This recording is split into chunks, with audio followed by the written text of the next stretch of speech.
Welcome back to another episode of Drilling It Down.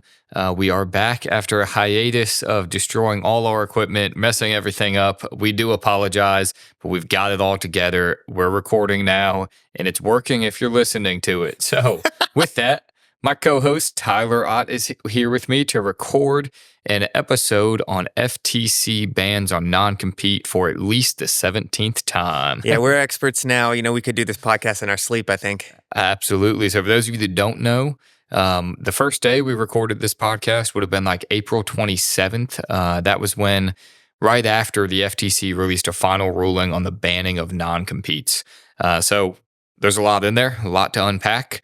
It was about 520 or 570 something pages long, I think, maybe 600 something. Mm-hmm. It's been a while since I had to read every word of it.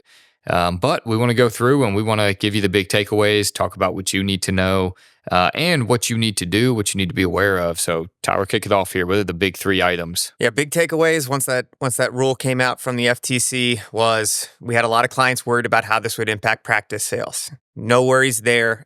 Non-competes are still going to be enforceable when related to a practice sale. So when you're selling, your practice value is still protected. When you're buying, you don't have to worry about that a practice owner setting up shop down the street, taking away your value. So that's still protected. Second takeaway was this is going to impact associates. So, that's going to be something to think about.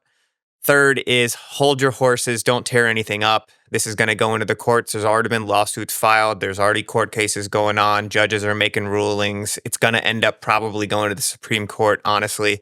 So just, kind of wait and see. There's a lot of things happening right now. Yeah. So first one there, you mentioned practice sales. So this might have been the one people aren't thinking through as much. When you sell your business as a dentist, you sell used dental equipment, which is extremely valuable on the market there. So, you're going to get that full $1 million. Yeah. Probably not. More than likely, most of the value is caught up in goodwill. And the ability of someone to use that goodwill is really why they're buying it. So if you have the ability to go across the street and take all the patients the next day, you don't really have anything to sell. Mm-hmm. So that was an important one. Diving into the details of it, I thought it was going to be a little more problematic than it was. The original rule, I think you had to own 25% or more. I think the final rule, I can't remember off the top of my head if bona fide was the word, a bona fide business sale. Mm-hmm. But basically, if you were part of a business sale, and this really stemmed from the tech world, because the tech guys were, submitting their feedback going, hey, somebody could sell, or we could sell, they could get $20 million and they only owned 1%. Mm-hmm. And, that's just not right. We should be able to hold their feet to the fire on a non-compete for $20 million. And, hey, I might do a non-compete for $20 million. Yeah. You can't blame them. So as long as you're part of a business sale, then you can be subject to it. So we don't really have a ton to go over there, but I bring that up because it might come back around on, maybe as we peel back the curtain and try to look and say, hey, what could we do to get around this if it goes through? So Tyler, I want you to talk about what's going on with the associates. But before I do that, I want to give everybody, we'll call it, we're going to pick up the grass and see which way the wind is blowing. Now, for a lot of you, it might not matter. It's like us playing golf. We're still going to slice it in the woods. But hey, why not look cool and listen and pay attention and figure out which way the wind is blowing? But a lot of states are already going against the grain on non-competes. They don't like them. They want people to be able to move jobs. And they gave some absurd examples, of course, because it's the media and politics. But they were talking about like burger flippers, having non-competes. I don't know that that's actually true. But there is some truth behind this, where a lot of people have non-compete agreements that really can't do any damage to their companies. They're at accounting firms, financial firms, things where really them going to another accounting firm is not going to matter. But they have these non-competes on them, and it's common in every industry. We're just accountants, so we talk about accounting. But it's common in every industry to see some of this for people that really shouldn't be subject to a non-compete. They aren't going to do any damage. There's just no way that this is going to have a negative impact other than you lost an employee. But the employers like to put the non-competes on there to scare them. And it costs a lot of money to fight this in court. And, they might send one person or fight one person just to scare off all the others. Mm-hmm. And that's what they can be after sometimes. And that's what they're after getting rid of is, hey, we want people to have their free will.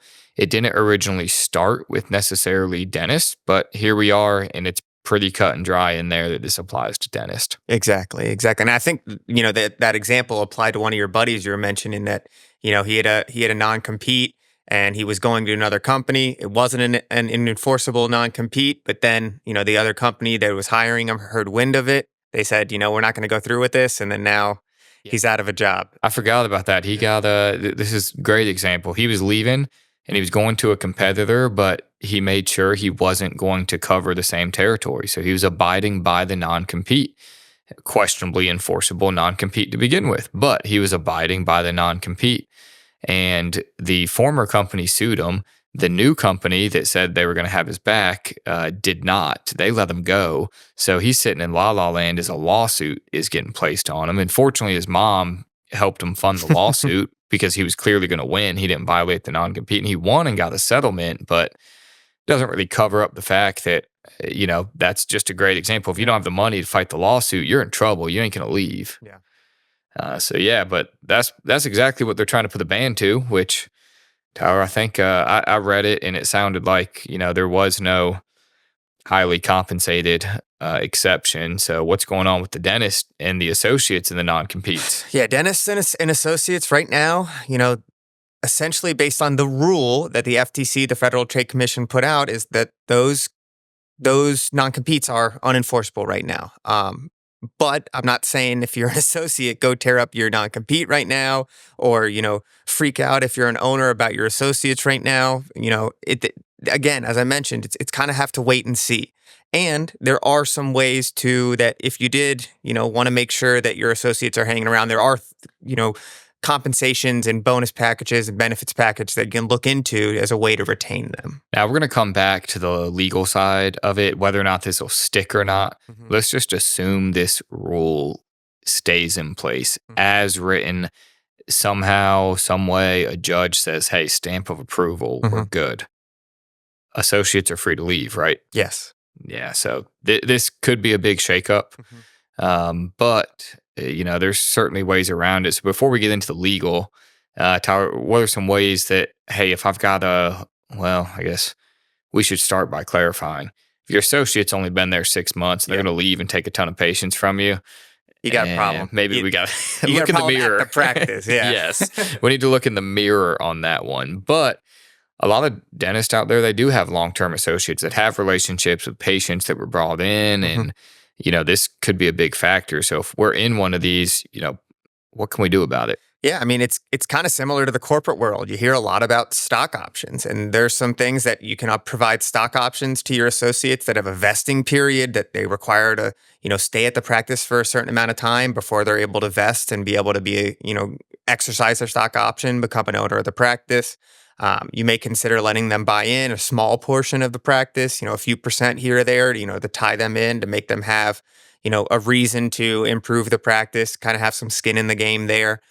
Really just kind of giving them some compensation for a reason for that non-compete, really. Yeah, and then once they become owners, they're partners. So now the non-compete is enforceable. Exactly. And that's the big part there is, hey, if we look at how can we make this enforceable, well, that would be one really, really good workaround. Again, only for you're dentists that have been there for a while. You're not getting this for a fresh associate that you're just hiring on for your temp work while you're on vacation. This is for a valued associate that is there for you, has a great rapport with the patients, and really provides value. It's kind of like a get engaged and date before you get married. You don't just go offer stock to somebody coming in the door. Oh, I'll get my non-compete enforceable. Let's wait to the point where we need to make this non-compete enforceable. Now that dating engaging examples, that's a good one. That's a good analogy there.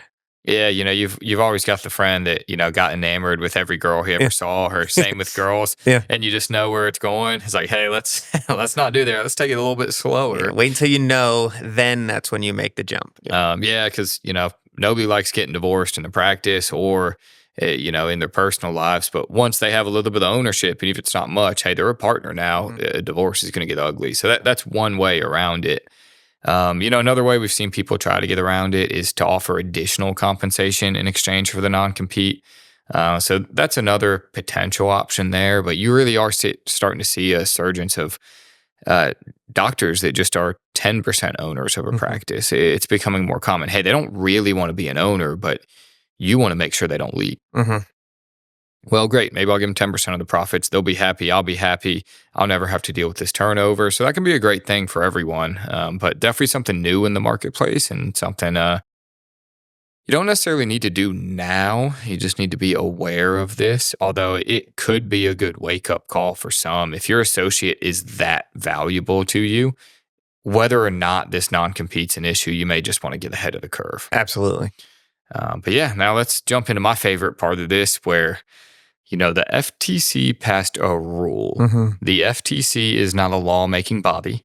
The FTC, Federal Trade Commission, is an agency of the government, and they've been given powers, as it was granted. But what those powers are, we're about to find out in the court system. Yep. So we actually found out about this rule getting passed from, what was it? The accounting firm that I Yeah. think just had the ruling. So, a couple key things just note here, and we'll get into kind of who sued and what rulings do we have. What do we have any injunctions in there? But basically, we've got a couple different issues. One, maybe people aren't thinking of is eminent domain. Hmm. You think of it when, hey, the county wants to put a highway through your yard and they just tell you they're going to pay you for it, then take it. Hmm. Well, if the value of your business is based off some non-competes being enforceable and they're no longer enforceable, they've just taken property Yeah. from you. So that's likely to get challenged. Um, another one, I think on the actual, they had, in order for a non-compete to be enforceable, you had to be an executive level or higher. And basically that wasn't defined by a title. It was defined by decision making. Do you have decision making ability over the future of the business? And, one of these accounting firms sued and they said, hey, we've given all these clients, all these partners in the accounting firm and their income partners, which uh, we don't use the same terms in our world. Associates in our world are, kids. And then, income partners are what y'all would refer to as associates. Yep. They get a cut of all of the revenue they produce. So, these income partners have the clients. They've been working on that team and they've had the firm clients. They could take their team and just take the whole profit away. And, that would be a very, very bad day. So that was one of the companies that sued. Another was just a pro-business group. And, I know it's going to be wild that where these lawsuits got filed, but it's almost you go look at the SEC listing for college football teams and you just kind of throw a dart and see which one you think filed the lawsuit. This one was Texas, though. So 2 lawsuits filed in Texas. And one of them, I think they did not get this.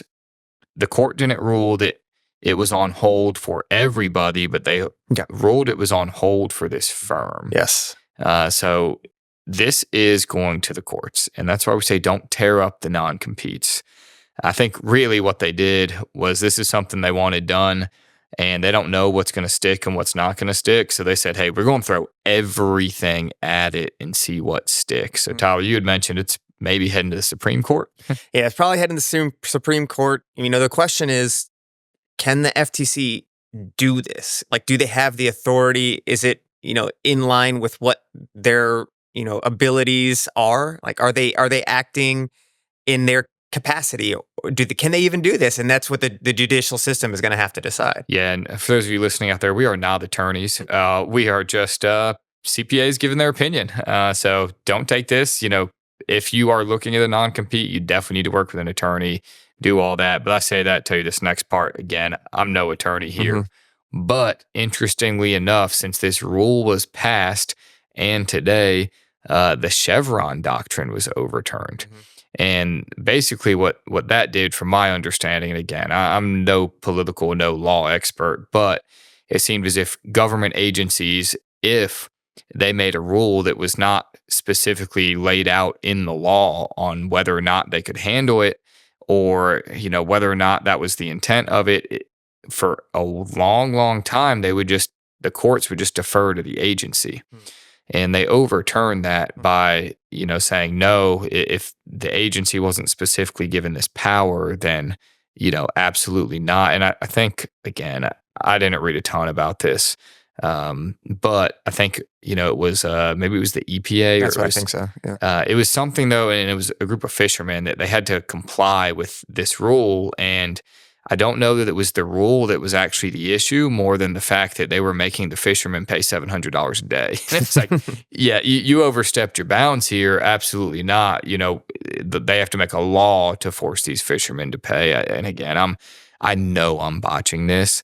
I'm just saying it's, kind of ironic here. Here we are, we're going back and we've got something similar that's going to come on the docket. So where this goes, where it ends up, I don't have the slightest clue.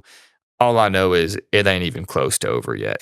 Yeah, I think it was initially going to be the rule was going to be fully in effect in September, or that's when the ruling has to go down for this injunction, and that's not going to happen. It's going to be months. Who knows when this is going to be finally resolved? Yeah, so don't tear up your non-competes. In the meantime, use it as a wake-up call, though. Hey, if you do have someone extremely valuable to you, maybe we want to do something about that. You never want to have your most valued people just getting paid whatever, because, it's like Jonathan and I were talking like, well, I mean, yeah, if you just think of that one, would I ever want to pay a, general practitioner, overpay them a percentage of collections? The answer is no, unless they brought a whole bunch of revenue with them. If they have their own patient, their own loyal following, and I'm across the street and they say, hey, I want a new home. It's like, well, I'll pay you 30% on the business that you do for my patients, and I'll pay you 40% for all the patients you bring over. I mean, hopefully dentists are a friendly bunch, so I don't really see them doing all that. But hey, one of these corporate buyers could. Yeah, absolutely. Yeah, so don't tear them up. Oh, they're trying to ban them for associates, and business sales are in good standing, and the lawsuits are just heating up. Yeah, it's going to be interesting to see how this all plays out. But for now, not a whole lot to do. For those of you younger doctors, kind of looking at this or listening, hey, use this as a wake-up call to be careful of what you sign. You're still going to be asked to sign a non-compete, but hey, is it reasonable? Some people, they like to just try to trap you in a corner. Same thing talking with my buddy. They'll say, hey, this non-compete is enforceable for 70 miles. And it's like, well, what's the point of that? You're not practicing dentistry 70 miles from here. Yeah, I mean, and a lot of these attorneys offer contract review, and we're not attorneys. It would definitely be valuable that if you're expected to sign something, having someone that's an expert on it to review it and to make sure that it makes it's legal in definitely. a sense. And Patrick Craig does those here. Yeah. So we have somebody that can help you out with that. Make sure you're in good standing. But overall though, just like every big ruling that comes out and every big media piece, keep calm. It ain't over yet. It's really just getting started. But my guess will be that we're not going to end as strict as this was written. And either way, if something happens, we're here to give you the guidance on it once all the dust settles and we get the final, say. Yeah, and with that, we thank you all for tuning in. One last quick tidbit. We are going to St. Thomas on January 20th. We have the Ritz-Carlton, going to be awesome. I just talked to Sarah about putting an advertisement out, and she informed me that we're already filling up. Oh, so wow. if you are listening, it's a great one. Going to be 5 days. You don't have to come to every day, but 8:30 to 12:30 or maybe 8 to 12. We do education. Then after that, you're in St. Thomas. We're going to jump on the catamaran. Hopefully, we're going to get to see St. Thomas is sitting right there. Hopefully we get to take it and see a nice little tour of Epstein Island from the outside, though, not the inside. We just want to take a look at it. But that's right there. And then otherwise, it's a great place, great little restaurants there, and weather's beautiful. It's in January. You're not going to want to miss out. So make sure, get in there, sign up today. Otherwise, we will see you next time.